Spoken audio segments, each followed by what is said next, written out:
네, 안녕하세요. 블록체인 인사이트의 강채원입니다.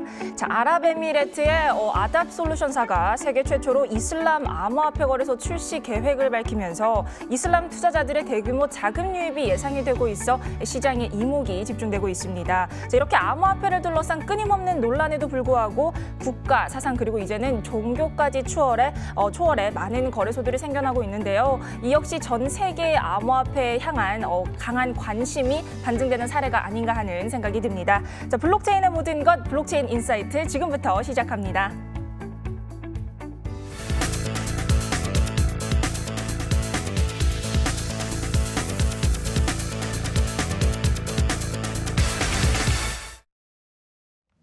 네, 첫 번째 코너는 블록체인 이슈들에 대해서 집중 진단해보는 블록체인 이슈 업 시간입니다. 자, 오늘 과연 어떤 이슈를 살펴보게 될지 화면으로 먼저 만나보고 오겠습니다. 미국 증권거래위원회가 프로시어스 디렉시온 등 9개 비트코인 관련 상장지수 펀드의 승인을 거절했습니다. 국회가 임시회의에서 관련 상임위원회와 국회의원들을 모아 블록체인 및 암호화폐 산업을 증진하기 위한 방편을 모색하고 ICO 지침서를 생성할 것이라는 소식입니다. 최근 심각한 경제난에 시달리고 있는 베네수엘라가 인플레이션을 해결하기 위해 석유 기반 암호화폐 페트로와 자국 통화를 연동하겠다고 밝혔습니다. 애플의 공동 창업자 스티브 워즈니악이 블록체인 스타트업과 함께 일할 것이라고 밝히면서 블록체인 산업 진출을 알렸습니다.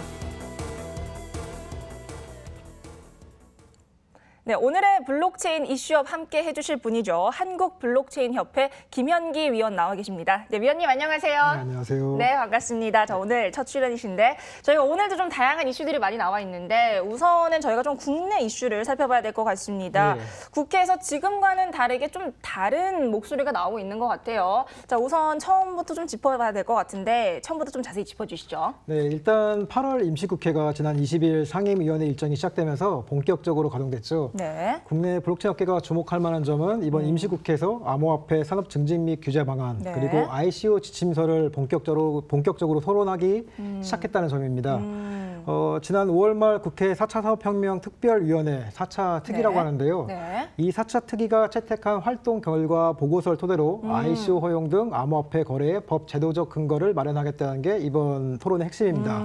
그리고 4차 특위는 정부의 네. 투자 자보를 전제로 국내 ICO 허용을 촉구했는데요. 네. 4차 특위 위원장을 맡은 김성식 바른미래당 의원은 블록체인 기술은 정보의 분산 처리 목적의 일반 솔루션과 네. 화폐 목적의 가상화폐를 분리해 접근할 필요가 있다면서 정부가 금지한 ICO도 투자 보호 대책을 마련한다는 전제하에 허용하는 방안을 검토할 것이라고 언급했습니다. 네. 그리고 한 분 더 살펴볼 의원이 계신데요. 누굴까요? 송희경 자유한국당 의원입니다. 우려의 목소리를 냈죠. 송 네. 의원은 최근 과기정통부 업무보고를 받는 자리에서 정부는 ICO 전면 금지에서 한 발짝도 나아가지 못하고 있다. 네. 그리고 블록체인 업계를 생태계를 조성할 수 있는 절호의 기회를 걷어차고 있다면서 네. 이대로 가면 국부 기술의 해외 유출이 가속화될 것이라는 그런 우려의 목소리를 냈습니다. 그렇죠. 이렇게 사실 저희가 계속 앞으로 이렇게 쭉 살펴보면 정부 이런 위원회에서는 확실히 비판의 목소리가 훨씬 강했었는데 이제 최근에 좀 나오고 있는 뉴스가 좀 다른 움직임을 보이고 있다. 이제 이런 뉴스가 나오고 있어요.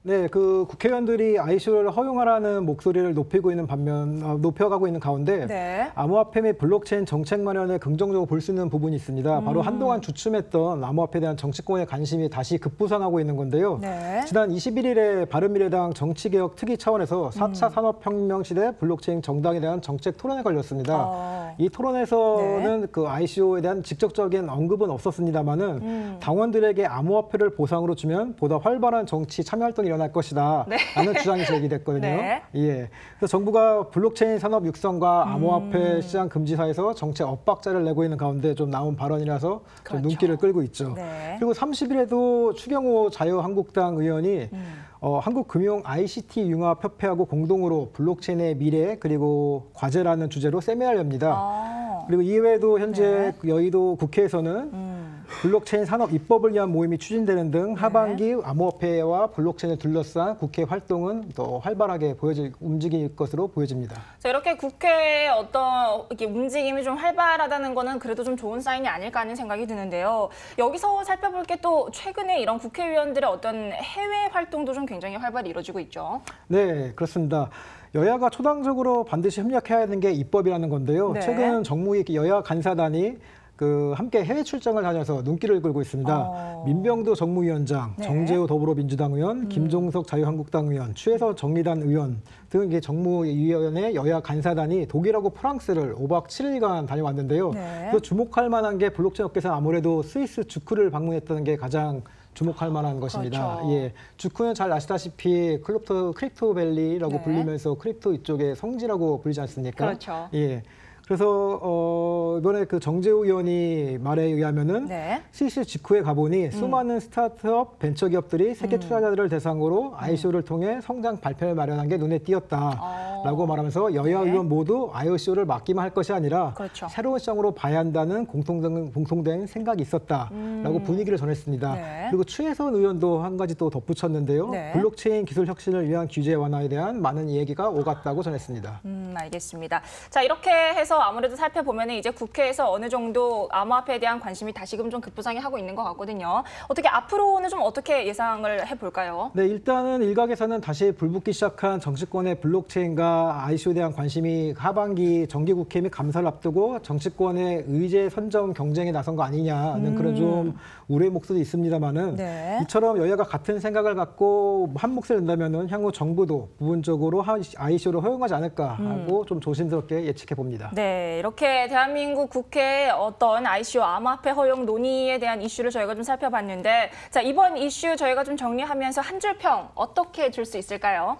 아무래도 입법기관인 국회에서 나서고 있는 만큼 이제는 입법부가 묻고 행정부인 청와대에서 네. 답을 할 차례다라고 이야기할 수가 있겠습니다. 행정부가 답할 차례다. 자, 알겠습니다. 자, 저희 다음 이슈도 한번 살펴보겠습니다. 여러 가지 이슈가 있는데 저희 아무래도 이번에는 애플의 이슈를 좀 살펴볼까 합니다. 자, 애플의 공동 창업자죠. 스티브 워즈니악이 블록체인 스타트업에 참여한다는 소식이 들려서 좀 시장에 이목이 집중이 되고 있는데 어떤 부분부터 저희 좀 살펴보면 될까요? 일단 스티브 위즈니악이라는 인물에 대해서 좀 살펴볼 필요가 있겠습니다. 네. 스티브 위즈니악 워낙 유명하죠. 그렇죠. 스티브 잡스와 함께 애플을 공동 창업한 인물로 대중에게 네. 잘 알려진 인물인데요.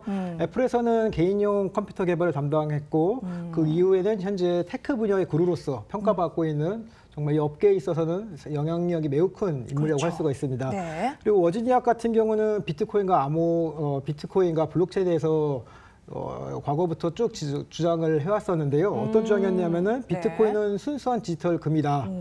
라고 표현하면서 비트코인이 글로벌 단일 화폐가 되기를 네. 원한다며 비트코인 예찰론을 펼친 바가 있었고요. 네. 또 뉴욕에서 열린 한 기술 컨퍼런스에서는 인터넷 시대가 열렸을 때 인터넷이 삶이 많은 것을 변화시킬 수 있다고 약속한 회사 중에서 네. 대부분이 빠르게 파산했다 하면서 블록체인에도 이러한 거품이 껴있다고 경고하기도 했었습니다. 그래서 이렇게 보시면은 블록체인 기술에 대해서 찬사와 우려를 다 전했던 위즈니악인데요. 네. 최근 지난 19일이죠. 미국 라스베이거스에서 열리는 체인 엑스체인지 블록체인 컨퍼런스에서 네. 자신이 조만간 에퀴라는 블록체인 스타트업에 함께 일할 것이라고 밝혀서 화제가 되고 있습니다. 네. 이번 위즈니악이 블록체인 기업에 참여한 거는 이번이 처음이죠. 그렇죠. 예. 알겠습니다. 자, 사실 이 위즈니악의 어떤 좀 멘트를 잘 살펴보면은 최근에 그것도 얘기했던 게 애플과 이더리움에 대해서도 비교를 한 것도 있죠. 이 부분은 어떤 부분인가요?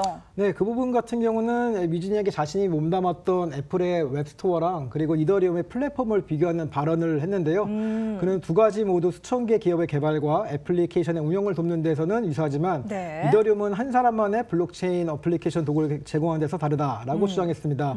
이 말인즉슨 쉽게 말해서 더 많은 사람들이 그렇죠. 이더리움을 사용하게 될 것이라는 뜻으로 풀이됩니다.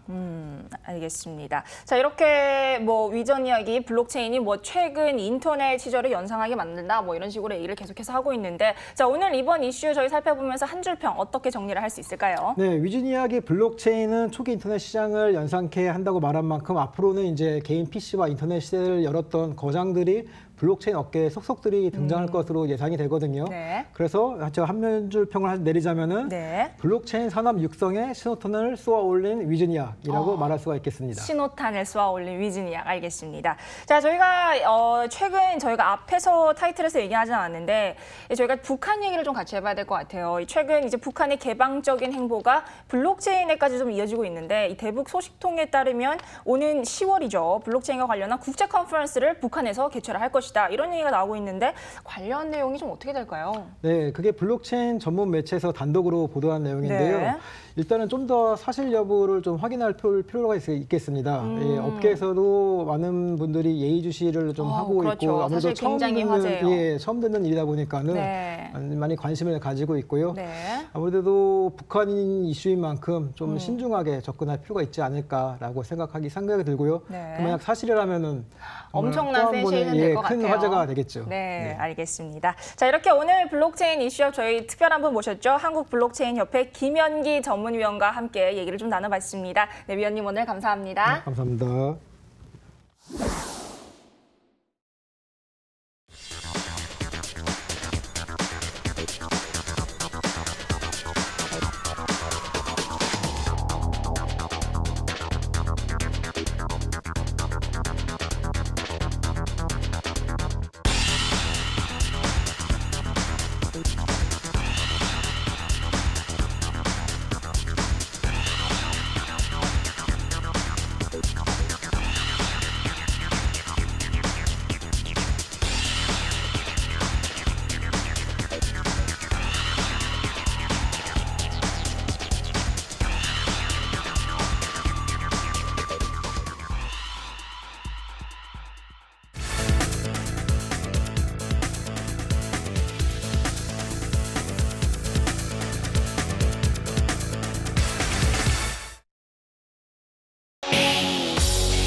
유망한 국내외 블록체인 기업을 모시고 그 회사의 스토리와 또 보유 기술에 대해서 얘기 들어보는 블록체인 픽 시간입니다. 네, 저희 오늘은요, 이 4세대 블록체인을 표방한 신기술이죠.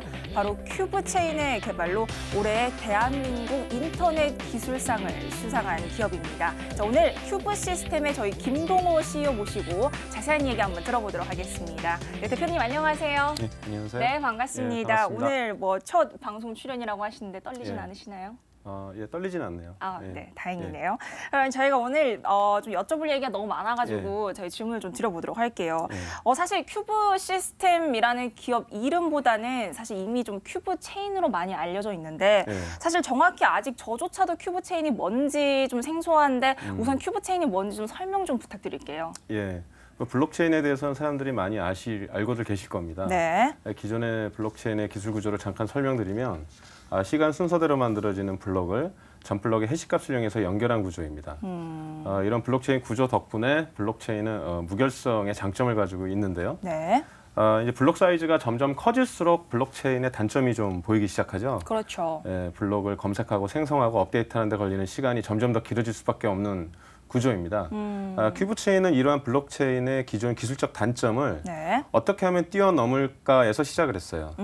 그래서 큐브체인은 기존의 블록체인에서 만들어지는 블록을 다중화시켰다고 보시면 됩니다. 그러니까 선형적으로 연결되어 있는 블록들을 멀티 구조로 다중화했다라고 보시면 될 것 같습니다. 제가 여기를 좀 공부를 해보니까 특수 블록이라는 게 존재를 하는데 그럼 이 특수 블록이라는 게 일반 블록이랑 우선 어떤 차이가 있는 건가요? 특수 블록은 사실상 그 큐브를 만들 때 삽입이 되는 블록이라서 저희가 특수 블록이라고 부르는데요. 실질적으로 특수 블록보다 더 중요한 것은 이 블록을 병렬로 만든다는 것입니다. 저희는 이제 24개의 트랜잭션 풀에서 이 블록을 동시에 생성하고 동시에 생성된 24개의 그 데이터 블록이 아까 말씀드린 그 멀티 구조로 다중화가 되는데 그 다중화될 때 나머지 3개, 그러니까 이제 총 27개죠. 27개 중에 3개가 이제 특수 블록이라고 저희는 부릅니다. 이 특수 블록의 역할은 뭐냐면 크게 3가지가 있는데요. 하나는 그 데이터 블록 사이즈가 점차 커졌을 때 발생하는 그 속도 느림을 해결할 수 있는 인덱싱 블록이 있고요. 그다음에 상대방과 거래를 진행할 때 시스템이 그 거래를 그 안심 거래를 할 수 있게끔 해주는 에스크로 블록이 있습니다. 그리고 마지막으로 이제 스태틱스 블록이라고 하는 블록인데요. 이것은 뭐냐면 그 거래자 간에 또는 계좌 간에 어떤 그 데이터 통계를 기준으로 검색을 할 때 필요한 그 블록입니다. 예를 들면 계좌 잔고가 10,000개 이상인 지갑의 그 지갑을 검색하라라고 했을 경우에는 네. 저희가 스태틱스틱스 블록이라는 것을 써서 빠르게 검색할 수 있는 거죠. 이렇게 통계, 스태틱스 블록, 그리고 에스크로 블록, 인덱싱 블록이 세 개의 특수 블록이라는 건데 저희가 아까 오프닝 때도 잠깐 말씀을 드렸지만 이 큐브 체인을 두고 이 4세대 블록체인이다라고 얘기를 하거든요. 근데 정확히 4세대 블록체인이라는 게 뭔지 이게 또 1세대, 뭐 2세대 블록체인과 차이점은 뭔지 좀 여쭤볼 수 있을까요? 예, 먼저 저희가 이제 4세대 블록이라고 블록체인이라고 말씀드리는 이유가 있는데 그 전에 말씀하신 대로 이제 1세대, 2세대, 그다음에 3세대가 뭔지 잠깐 설명을 드리겠습니다. 네. 그 보통 우리가 블록체인 구조를 봤을 때 이 블록체인 구조를 만들고 이것으로 그 거래를 시작했던 시스템을 비트코인이라고 하고 그 비트코인을 우리가 이제 1세대라고 부릅니다. 근데 그렇죠. 사실상 비트코인도 기존의 금융 시스템에서 얘기했던 그 기존의 트랜잭션을 처리하는 방식보다 좀 더 개선된 방식으로 그 트랜잭션을 처리를 했어요. 그게 이제 UTX-5라고 해가지고 Unspent Transaction Out이라는 기술이거든요. 네. 그 기술을 가지고 비로소 그 공유 경제, 그러니까 여러 사람들이 그 트랜잭션을 같이 공유하고 처리할 수 있게끔 만들었던 거죠. 네. 그래서 그 의미로 1세대라고 얘기를 합니다. 이제 우리가 이더리움을 이제 2세대라고 하는 이유는 이더리움 창시자는 비트코인을 가지고 여러 사람들이 쉽게 쓸 수 있는 방법을 고민을 했어요. 그래서 기존의 그 코어라는 엔진에다가 그 버추얼 머신, 그리고 그 저장소, 그다음에 데이터를 서로 주고받을 수 있는 채널, 그리고 다양한 프로토콜을 이용해서 DApp이라는 디센트럴라이즈드 애플리케이션을 만들 수 있는 기술 구조를 만들었죠. 그렇죠. 그래서 이것이 이제 이더리움이라고 하고 이것을 저희가 2세대라고 얘기를 합니다. 그리고 사실상 3세대는 저는 3세대라고 얘기를 하지 않습니다. 이거는 이제 포스트 이더리움이라고 얘기를 합니다. 왜냐하면은 이더리움 기술 구조를 그대로 가져가고 합의 알고리즘을 이제 좀 더 개선시켜서 속도를 증가를 시켰죠. 그리고 그 각 기술 플랫폼이 가지고 있는 기술적 그 특징을 좀 삽입을 했어요. 그런데 1세대가 2세대가 왔듯이 2세대가 3세대로 갔느냐라는 이제 기술적 차이를 봤을 땐 제가 지금 여기 우리들이 얘기하고 있는 그 3세대 기술은 사실상 2세대에서 좀 발전한 기술이지 3세대라고 얘기할 수는 없다라는 게 제 이제 엔지니어적인 판단인데요. 네. 그렇다고 저희가 이제 그 3세대라고 나와 있는 그 포스트 이더리움 기술 구조를 무시하는 건 절대 아닙니다. 네네네. 저희 그 큐브 체인은 지금 말씀드렸던 기존의 이더리움이 갖고 있는 기술 구조를 좀 더 업그레이드하고 혁신적으로 바꿨습니다. 아까 처음에 말씀드렸듯이 하나의 트랜잭션 풀에서 만들던 그 데이터 블록을 24개의 트랜잭션 풀에서 동시에 만듭니다. 그 우리가 1차선 고속도로를 다니다가 하이패스 지나서 차가 하나 탁 튀어나오잖아요. 그렇죠. 근데 24차선 고속도로에서 하이패스 지나자마자 차가 24개가 튀어나오는 거예요. 동시에 튀어나와서 이것을 큐빙이라는 기술로 묶는 거죠. 그러니까 이러한 기술 구조를 기존의 이더리움과 비교해 봤을 때 그 동정성상에서 볼 수 있느냐라는 판단으로 봤을 때 큐브 체인은 사실상 2세대 이후의 새로운 세대의 기술이다라고 제가 얘기하려고 했어요. 그런데 이미 세상에 3세대 기술이 나와 있더라고요. 이미 나와버렸네요. 그래서 4세대가 된 겁니다. 그래서 4세대가 됐다. 뭐 혁신적인 변화가 혁신적인 변화가 있는데 얘기를 하려고 했는데 벌써 3세대가 있어서 그러면 3세대 기술은 저희 거랑 비교했을 때 어떠냐 말씀드렸지만 그 3세대 기술 구조는 이더리움과 기술 구조는 동일합니다.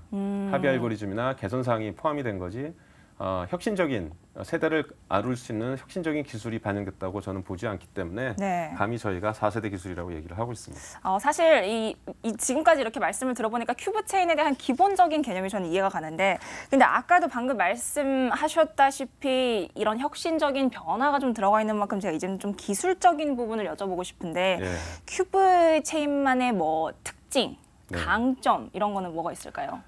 먼저 저희는 아까 말씀드린 대로 그 24개 트랜잭션 풀에서 데이터를 동시에 생성하기 때문에 같은 시간대에 처리량이 많습니다. 이것을 이제 TPS라고 하는데요. 트랜잭션 퍼 세컨드라고 하는데 일주일에 처리할 수 있는 처리량 기준으로 본다면 저희가 12,900개를 처리하는 걸로 내부 시스템 테스트상 우리가 결과를 얻었고요.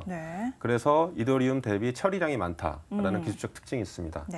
그리고 저희도 마찬가지로 이더리움처럼 플랫폼을 지향합니다. 플랫폼이라고 하는 것은 잘 아시겠지만 이 플랫폼 상에서 다양한 서비스를 만들고 확산시킬 수 있다는 거거든요.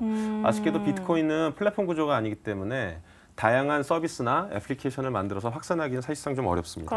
그런데 이제 이더리움 같은 경우에는 그 버추얼 머신을 통해서 프로토콜을 이용해서 DApp을 만들면 누구나도 이 코인 비즈니스, 코인 이코노미가 포함된 D앱을 확산시킬 수가 있거든요.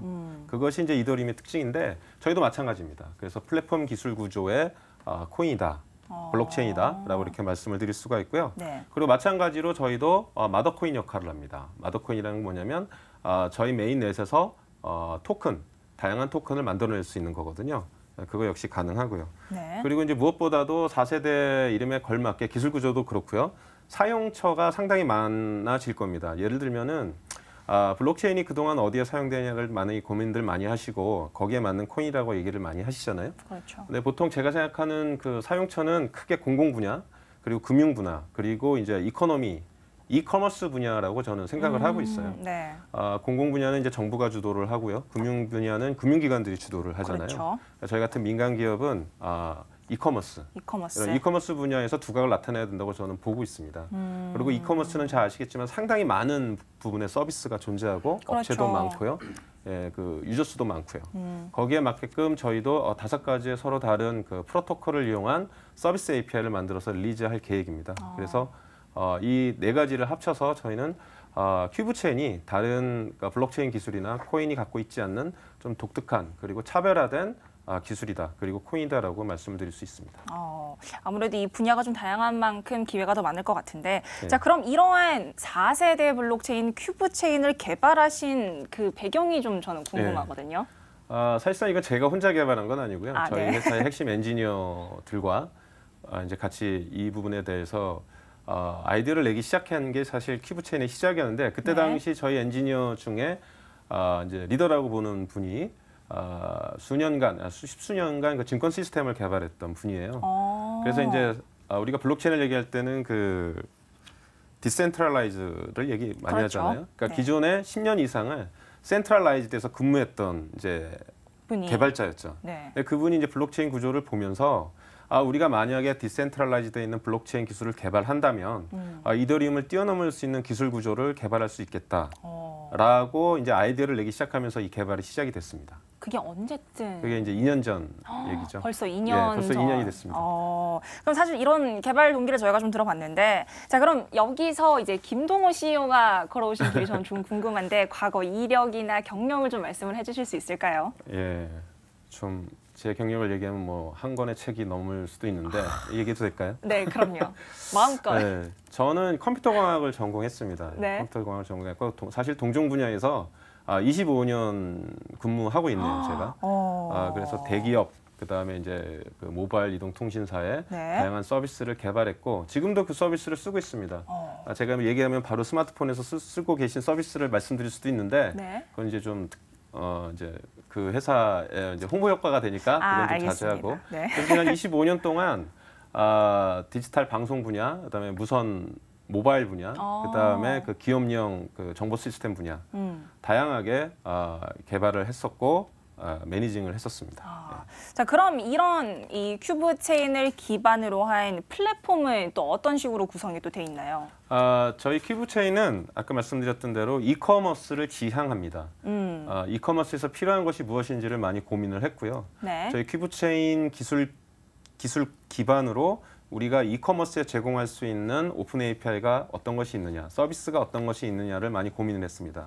그래서 총 이제 5가지 정도가 저희의 핵심 서비스 API입니다. 이 API는 뭐냐면 쉽게 말씀드리면 그 이더리움 기술 구조에서 봤을 때 프로토콜과 스페시피케이션이라고 보시면 됩니다. 무슨 말씀이냐면 큐브 체인을 가지고 서비스를 구현할 때 갖다 쓰시면 돼요. 그리고 그 API는 코인 이코노미가 들어 있습니다. 그래서 그 API를 쓰시고 그 기업이 그 서비스 업체가 우리는 이러한 코인 이코노미를 만들겠다 하면은 그 API에 포함이 되어 있습니다. 이것은 마치 그 이더리움의 지갑을 보시면 지갑에서 돈을 이체할 때 그 가스라는 수수료를 내거든요. 그렇죠. 같은 구조로 돼 있다고 보시면 됩니다. 이 API가 총 5가지인데요. 네. 첫 번째는 우리 그 이커머스에서 얘기하고 있는 것 중에 신뢰를 바탕으로 얘기하는 것들 중에 첫 번째가 뭐냐면 사용자입니다. 사용자를 믿을 수 있어야 그 이커머스가 가능하겠죠. 그렇죠. 그리고 두 번째는 상품을 믿어야 됩니다. 네, 상품을 믿어야만 그 상품과 서비스에 진입 파악을 해야만 사람들이 거래를 할 수 있겠죠. 그래서 핵심적인 거는 그 사람을 인증해야 되고 그다음에 서비스와 상품을 인증해야 됩니다. 그 API가 2가지가 되겠고요. 네. 세 번째는 다양한 사람들이 자기의 전문적 지식을 가지고 모여 있어야 거래가 가능하다고 봅니다. 그렇죠. 내가 어떤 물건을 살 때는 그 물건을 사고 싶어서 사는 거기 때문에 적어도 그 상품, 그 제품, 그 서비스에 대한 전문가는 아니더라도 남들보다 더 많이 안다는 서비스적 지식이 있어야 돼요. 그 지식이 있는 사람들이 한 군데 모여 있어야 된다고 보고 있어요. 네. 이 일례로 우리 보면 이제 유튜브, 그다음에 이제 인스타그램이나 페이스북에서 보시면 개인 간의 거래, 그러니까 이제 P2P라고 하잖아요. 네. 그때 보면은 굉장히 그 서비스와 상품에 대해서 전문 지식이 많은 분들이 많습니다. 깜짝깜짝 놀라죠, 저희가. 그렇죠. 기존에 우리가 전통적으로 생각했던 서비스 사업자와 물건을 사는 사람들 간의 어떤 그 구조에서 네. 개인 간의 거래에서 그 개인 자체가 굉장히 많은 지식을 갖고 있는 전문가들 집단이거든요. 맞아요. 저희는 그 전문가들이 저희 그 큐브체인 기반의 플랫폼에 들어와서 자기의 전문적 지식을 알려주길 바래요. 그리고 그런 분들을 쫓아서 그 사람들에게 상품을 물어보고 그다음에 서비스에 대해서 문의를 하고 그다음에 그 사람들을 통해서 정말 괜찮은 상품과 서비스를 구매할 수 있기를 바랍니다. 그래서 그 플랫폼 이름이 큐브 오픈 네트워크입니다. 그것은 이제 저희가 세 번째 네. 서비스 플랫폼 API라고 하고요. 네. 그다음에 네 번째는 그러한 사람들이 모였을 때 쉽게 거래할 수 있게 해주는 마켓플레이스가 필요하겠다. 그렇죠. 라고 해서 저희가 그 메신저 기반의 마켓플레이스를 저희가 지금 만들고 있습니다. 네. 예, 그것을 저희는 이제 큐브 챗이라고 부릅니다. 네. 그리고 이제 마지막으로 이제 이커머스에서 빼놓을 수 없는 게 기업입니다. 기업이 사실상 사업을 잘 해야 되겠죠. 그리고 그럼요. 이제 서비스와 상품을 공급해야 되겠고. 네. 그런데 이제 지금 보시면 아시겠지만 이제 콜센터라고 하는 부분들이 기업이 고객을 위해서 오픈을 해놓은 이제 서비스인데 그 전화번호로 전화를 걸고 내가 원하는 질문을 얻을 때까지 좀 많은 단계를 거치고 시간도 좀 걸리잖아요. 네. 그래서 이제 저희가 생각했던 거는 챗봇을 활용하자. 뭐냐면 오토메이션, 그 대답을 오토메이션 할 수 있는 기계적 그 서비스 응답기를 그렇죠. 아까 말씀드린 그 메신저 창에다 올려놓고 내가 마치 그 기업의 직원과 대화하듯 내가 질문을 던지면 그 챗봇이 기업 서비스를 그 고객한테 응답을 해주는 그런 서비스입니다. 그리고 그 고객은 그 응답을 들음으로써 네. 그다음에 예약과 계약을 진행함으로써 그 스마트 컨트랙 그러니까 마치 이제 이더리움에서 얘기하는 D앱, 네. D앱을 이제 성사를 하게 됨으로써 이제 코인을 획득하게 되는 거고, 그다음에 기업은 콜센터에 들어가는 비용을 절감하면서 그 절감된 비용을 이런 그 코인 이코노미에서 그 사용자에게 기여한 사용자에게 돌려주는 어떤 그런 형태의 비즈니스 모델인 거죠. 그럼 그렇게 기여한 사용자, 그러니까 누구나 사실 보상을 받을 수 그렇죠. 있는 체계라는 건데. 네, 맞습니다. 자, 그러면 이게 사실 기존 플랫폼에서는 잘 없었던 형식이죠? 사실 그 블록체인이 처음 만들고 이더리움이 확산될 때는 이 비즈니스 모델이 없었죠. 네. 네, 없었는데 이제 그 이더리움의 그 기술적 플랫폼이 이런 것이고 코인 이코노미가 이런 것이구나라고 하는 사람들이 좀 많이 아시게 됐어요. 그래서 그렇죠. 제가 지금 설명드린 내용을 네. 이미 진행하시는 분들도 있고 기획하시는 분들도 있습니다. 네. 그런데 이제 제가 생각하는 거는 결국은 그 코인 이코노미에서는 그 블록체인 기술 기반의 그 새로운 코인들 또는 뭐 기존 코인들이 확산이 돼야 된다라는 것이고 그런 선순환 구조가 만들어져야 된다는 것이고 그 선순환 구조를 위해서 필요한 서비스나 API가 필요하다라는 이제 생각으로 저희의 그 5가지 그 큐브체인 기반의 API를 만들게 되었습니다. 네. 사실 비슷한 맥락에서 뭐 POH 방식이라는 것도 있는데 네. 저는 사실 이것도 좀 처음 들어보는데 어떤 거예요? POH는 POW 플러스 POS 방식입니다. 비트코인이나 이더리움은 이제 POW 방식을 사용하고 있죠. 네. 이거 같은 경우에는 해시파워를 이용해서 채굴을 해야만 코인을 그 보상으로 코인을 획득하는 방식을 이제 POW라고 합니다. POS 방식은 그러한 그 POW 방식이 너무 이제 자원의 낭비나 그 집중적인 그 활동으로 인하여 여러 가지 좀 부작용이 생기니까 네. 그 코인을 보유한 사람들의 그 지분 잔고를 가지고 결정권을 주겠다라고 하는 건데요. 저희는 50년간 채굴을 하면서 POW와 POS를 밸런스 있게 진행을 하기 위해서 2가지를 합한 방식을 쓰고 있습니다. 사실 이렇게 훌륭한 기술인데 사실 또 관건은 생각해보면 큐브체인 플랫폼을 기반으로 한 이 서비스가 과연 실생활에서 얼마나 또 잘 이용될 수 있냐라는 게 또 관건인 것 같은데 이런 부분은 또 어떻게 생각하고 계시나요? 말씀드렸지만 이커머스는 우리 생활에서 굉장히 밀접한 생활이고요. 하루라도 그렇죠. 쇼핑을 안 하면 안 되는 분들도 있고 그렇죠. 쇼핑을 안 하더라도 항상 그 쇼핑몰에 들어가서 이제 보시는 분도 있잖아요. 그럼요. 그런데 말씀드렸지만 이러한 쇼핑, 그다음에 이커머스에서 가장 중요한 5가지가 아까 제가 설명드린 그 5가지 서비스 API입니다. 그래서 지금 우리가 알고 있는 기존의 그 서비스 프로바이더 입장에서 진행했던 이커머스를 개인과 개인, 그다음에 그 사용자가 사용자 간에 진행할 수 있게끔 만들어주는 그 큐브체인 API이기 때문에 기존에 진행했던 이커머스하고 많이 바뀌진 않을 것 같아도 거기에 그 큐브체인이라는 코인이 스며들면서 새로운 블록체인 기반의 이커머스 경제를 만들 수 있을 것 같습니다. 그렇죠. 자, 사실 아까도 저희가 잠깐 말을 했지만 이렇게 훌륭한 기술을 만드는데 뭐 혼자 한 게 아니다라는 겸손한 말씀을 하셨어요. 그럼 여기서 저희가 팀을 자랑하실 기회를 드리겠습니다. 마음껏. 감사합니다. 네. 저희가 지금 직원이 21명인데요. 네. 그중에 10명 이상이 그 R&D, 연구개발 인력입니다. 그리고 10명 중에서 5명 이상이 석박사 인력이고요. 네. 모두 다 5년 이상, 10년 이상, 그 20년 이상 이 분야에서 그 정보통신 분야에서 자기의 그 능력과 실력을 발휘했던 아주 유능한 인재들입니다. 그래서 그 인재들하고 지금 모여서 큐브체인이라는 하나의 목표를 가지고 열심히 밤낮을 가리지 않고 일하고 있습니다. 그래서 제가 사실 그 믿는 부분은 여러 가지가 있지만 그 중에서도 저희 R&D를 그 진행하고 있는 저희 그 연구개발 인력을 가장 많이 믿고 있습니다. 보시는 그 연구개발 인력들이 조금 부담감이 있을 것 같은데 자, 그럼 이런 큐브체인의 미래 어떻게 계획을 하고 계신지 현재 어디에 와 계신지 저희가 로드맵을 좀 여쭤볼게요. 예, 지금 올해 저희는 지금 크라우드 펀딩을 지금 진행을 하고 있고요. 네. 그리고 올해 메인넷을 가동할 겁니다. 메인넷은 아시겠지만 그 채굴을 하고 그다음에 그 코인을 트랜잭션 해주는 그 메인 본연의 기능을 가지고 있고요. 그리고 말씀드린 그 5가지 API를 이커머스에 적용하는 프라이빗 넷이나 서비스 넷을 가동을 할 겁니다. 그래서 올해 그 가을 이후에 우리가 상장을 목표로 하고 있고요. 그리고 이제 그 여러 분야에서 이러한 그 큐브체인을 사용할 수 있게끔 저희가 기술 구조를 좀 더 넓게 누구나 쓸 수 있게끔 하는 그런 기술 구조로 넓게 하기 위해서 저희가 그 정식 그 워킹 그룹 라이센스를 진행하려고 하고 있습니다. 뭐 메인넷 오픈까지 상당히 좀 기대가 되는데 뭐 최근에 해외 활동 역시 좀 좋은 성과가 있었다고요. 그 부분도 자세히 좀 얘기를 부탁을 드릴게요. 예, 이번에 이제 런던에서 진행했던 그 월드 글로벌 그 블록체인 쇼에 저희가 참여를 했습니다. 사실상 동양 업체에서는 저희가 처음 저희가 유일하게 참여를 했더라고요. 가보니까. 네. 근데 이제 영국 사람들 아시겠지만 굉장히 보수적이고, 그럼요. 그다음에 이제 굉장히 그 파이낸셜 그쪽으로 앞서 있는 나라잖아요. 그렇죠. 그래서 이제 많은 분들이 이제 블록체인에 관심이 있었는데 동해안에서 한국에서 온 그 블록체인이라는 부분에서 좀 호기심을 많이 느꼈어요. 영국인들이.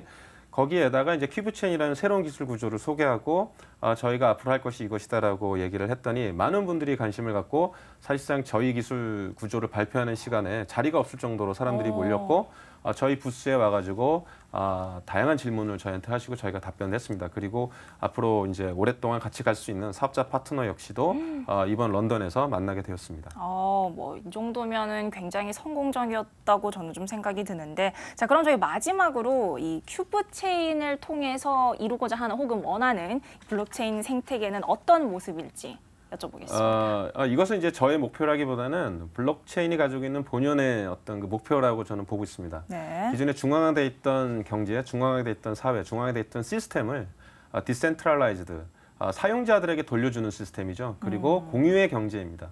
누구나 다 같이 경제 활동을 하고 참여를 함으로써 서로가 부를 획득할 수 있는, 그리고 형평성 있는 그 진행을 할 수 있는 그런 시스템이 저는 이제 블록체인이라고 보고 있고요. 네. 그러한 부분에 있어서 기술 구조가 당연히 발전해야만, 그 기술 구조라는 게 발전을 해야만 또 되는 거 아니겠습니까? 그러니까 비트코인을 필두로 이더리움 그리고 그 이후 세대 계속 좋은 기술이 나와서 이 블록체인 기반의 사회 경제가 발전했으면 하는 게 제 바람입니다. 오늘 이렇게 4세대 블록체인이라고 하죠. 큐브체인에 대한 얘기를 좀 들어봤는데요. 뭐 토종 한국 프로젝트라는 별명도 갖고 있는 만큼 큐브체인의 성공을 좀 함께 기원을 하겠습니다. 임 대표님 오늘 나와주셔서 감사합니다. 네, 고맙습니다.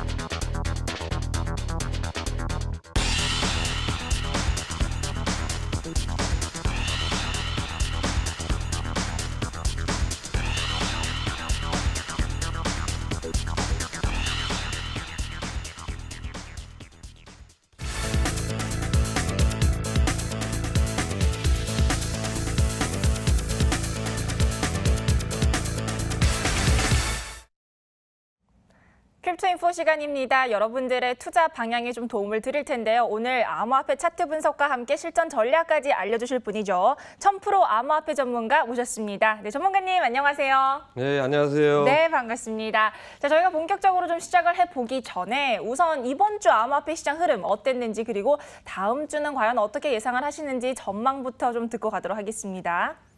자, 안녕하세요. 1000프로 전문가입니다. 오늘 새롭게 인사드려서 이제 정말 반갑다는 말씀을 이제 먼저 드리도록 하겠고요.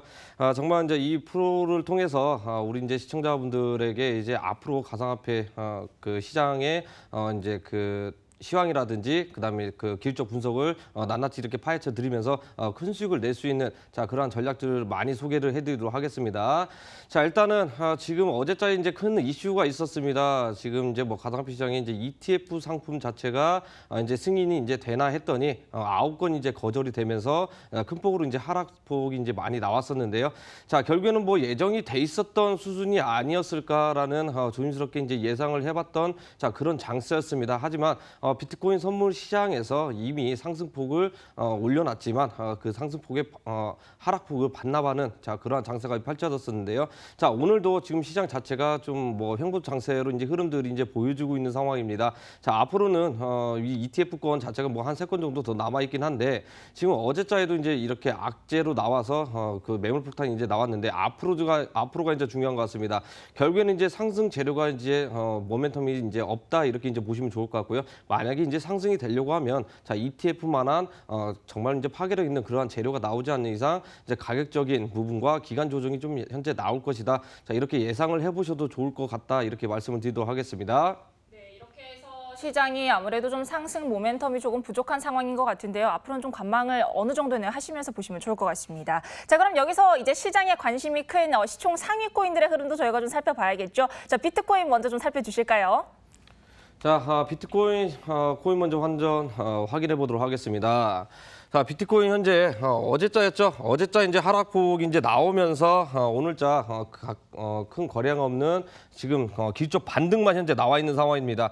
자, 그만큼 ETF권 자체가 하락 재료로서 사용이 됐다면 분명히 상승한 재료가 이제 필요해야 된다. 이렇게 이제 말씀을 드렸는데요. 지금 현재 상승 재료가 가장 큰 부재로 나오고 있습니다. 그렇기 때문에 지금 현재 가격적 부분이 지금 736만 2천 원에 지금 거래가 되고 있고 하지만 이번 주말 사이에 큰 변동성 없는 수급들이 많이 나와주게 된다면 가격적 조정이 크게 다시 한번 나올 가능성이 굉장히 높습니다. 자, 당장에 이번 시간 야간에서 추가적인 하락세를 좀 염두에 두셔라 이렇게 말씀을 드리도록 하겠고요. 자, 700만 원 선이 만약에 이탈이 안 되는 선에서 자, 우리가 재공략 한번 해봐도 좋지 않겠나 이렇게 이제 조심스럽게 예상을 해보고요. 아직까지는 지금 현재 약세로 나오고 있는 만큼 좀 더 관망세로 이렇게 보시면서 매매를 하셔야 된다 이렇게 말씀을 드리도록 하겠습니다.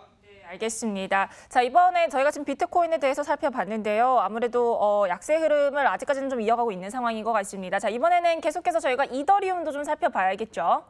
자, 이번에 이더리움 한번 살펴보도록 하겠습니다. 자, 비트코인하고 지금 뭐 이더리움과 시총 차이가 현재 100조 정도 이제 차이가 나고 있는 만큼 자, 이더리움이 지금 뭐 쌍두마차격으로 이제 비트코인과 쌍벽을 이루고 있지만 가격적 부분에서는 지금 현재 그 안 좋은 부분들이 나오고 있습니다.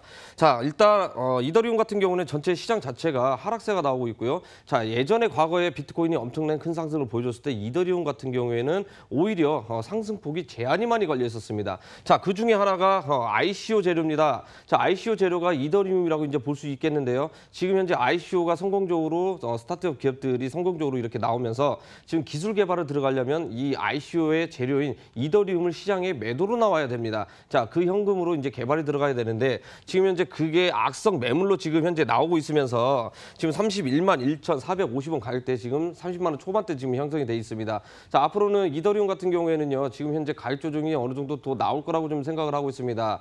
자, 30만 원 가격대 이탈을 하게 되면 일시적인 낙폭 과대로 인해서 기술적 반등이 나올 가능성이 굉장히 높습니다. 그렇기 때문에 자, 공략을 한번 해보실 분들은 30만 원 가격대가 이탈이 되면 그때 한번 재공략을 해보셔도 나쁘지 않겠다. 자, 이렇게 이제 말씀을 드리도록 하겠습니다. 네, 비트코인과의 쌍두마차죠. 이더리움 같은 경우는 상당히 좀 가격이 계속해서 좀 내려가고 있는 상황인데요.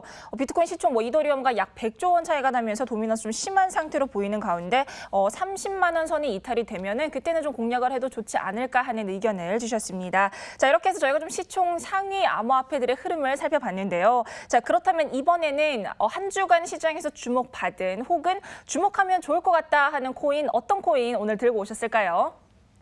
자, 오늘 제가 이제 한 주 주목할 만한 코인을 가져왔는데요. 바로 이제 웨이브 코인입니다. 웨이브 코인 같은 경우에는 지금 현재 뭐 이슈가 계속 많이 있습니다. 이 웨이브 플랫폼을 이제 놓고 보면 대 위에서 맞춤 토큰을 생성을 할 수 있는 그러한 플랫폼이다. 자, 이렇게 이제 말씀을 드리도록 하겠고요.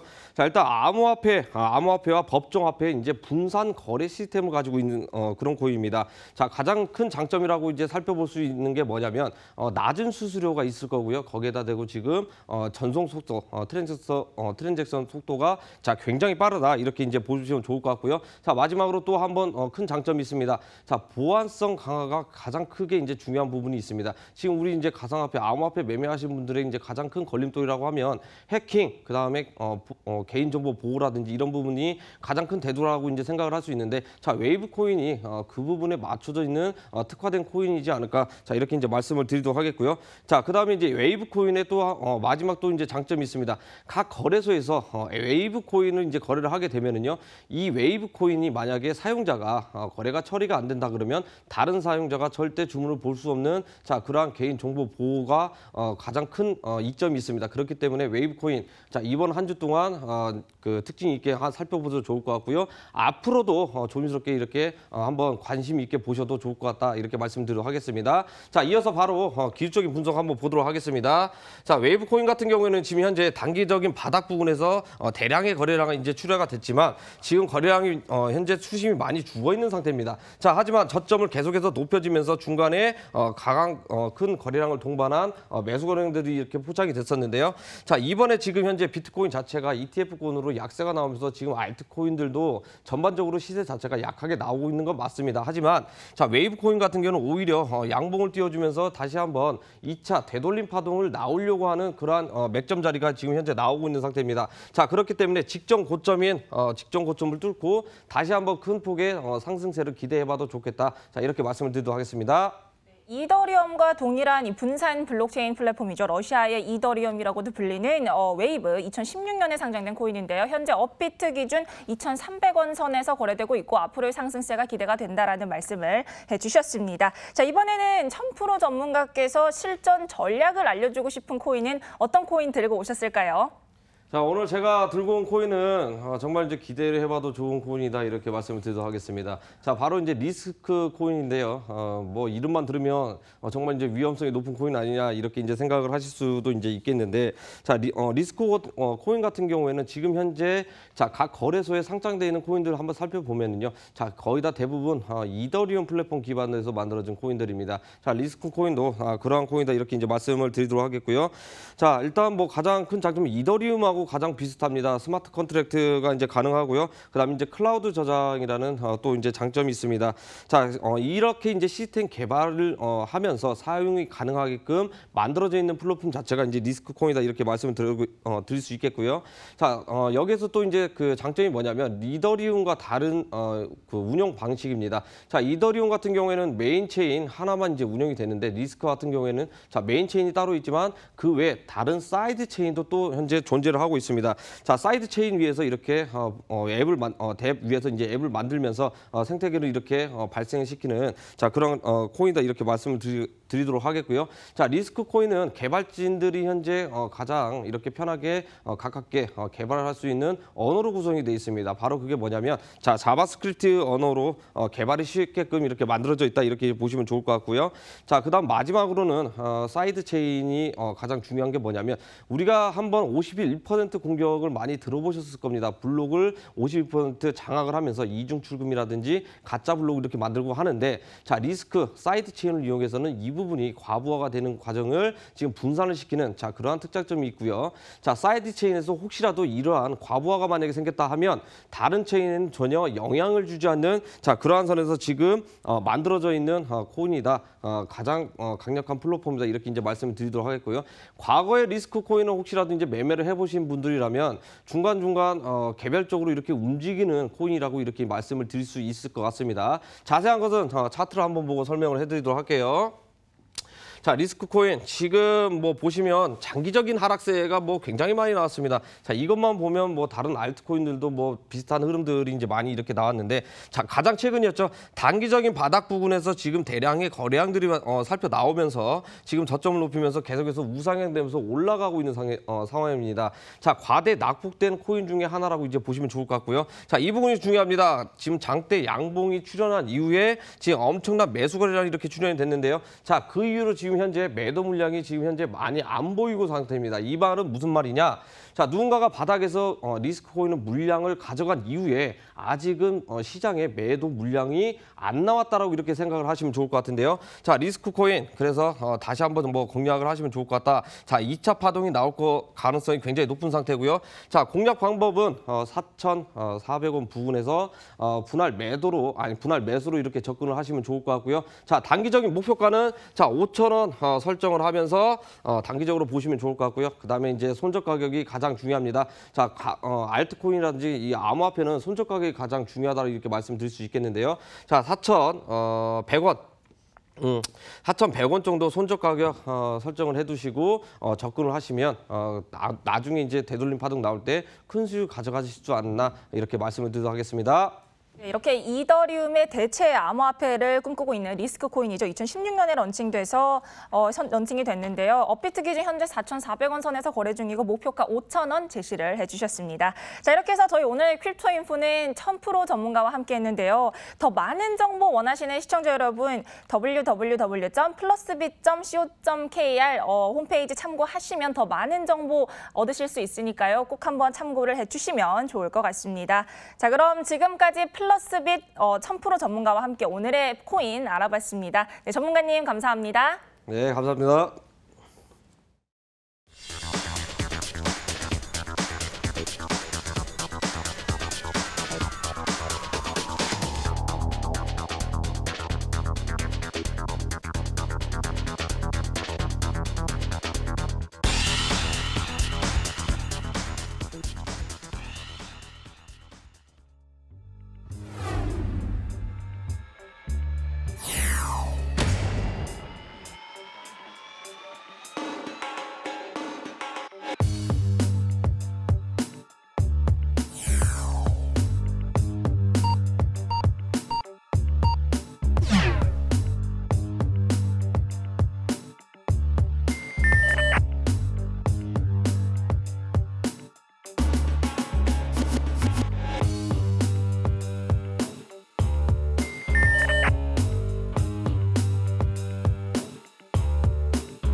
네, 미국 SEC의 비트코인 ETF 승인 거절의 여파에서 여전히 벗어나지 못하고 있는 시장의 모습을 보이고 있지만 그럼에도 불구하고 시장에 대한 열기는 여전히 뜨거운 것 같습니다.